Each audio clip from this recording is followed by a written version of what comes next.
سلسلہ اسلام اور شادی مدنی چینل پر براہ راست ٹیلی کاسٹ کیا گیا۔ گزشتہ رات ہونے والے اس سلسلے میں گھریلو مسائل اور رشتہ داریوں کے حوالے سے نگران مرکزی مجلس شورا حضرت مولانا ابو حامد حاجی محمد عمران الطاری مدظلہ العالی نے مدنی پھول ارشاد فرمائے۔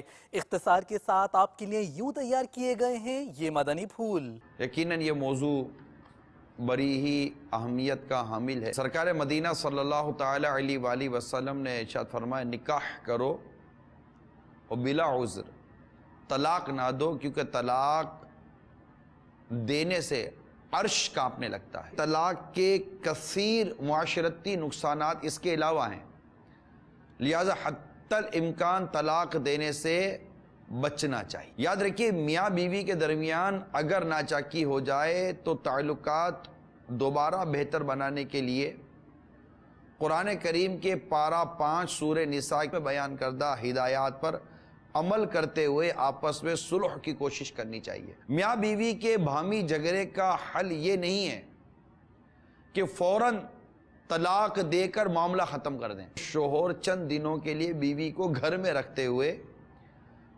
اس سے اپنا بستر جدا کر لے۔ یاد رکھیں ایک طلاق رجعی دینے سے بھی عدت گزرنے پر مرد اور عورت میں جدائی ہو جاتی ہے، اور یہ سمجھنا کہ 3 طلاق کے بغیر ایک دوسرے سے خلاصی نہیں ہوتی، یہ سراسر غلط ہے۔ ایک طلاق رجعی کا بطور خاص اس لیے کہا گیا ہے کہ 3 طلاقیں اکٹھی دینا گناہ اور خلاف شریعت ہے۔ اگر جس کی شادی ہو رہی ہے میں اس سے پوچھوں کہ یار آپ کی شادی ہو رہی ہے، آپ نے شادی کے بارے میں کیا اسلام اور دین کی معلومات حاصل کی، ہو سکتا ہے کہ وہ شاید جواب نہ دے سکے۔ جو عورت بلا وجہ شوہر سے طلاق کا مطالبہ کرے گی وہ جنت کی خوشبو نہ پائے گی۔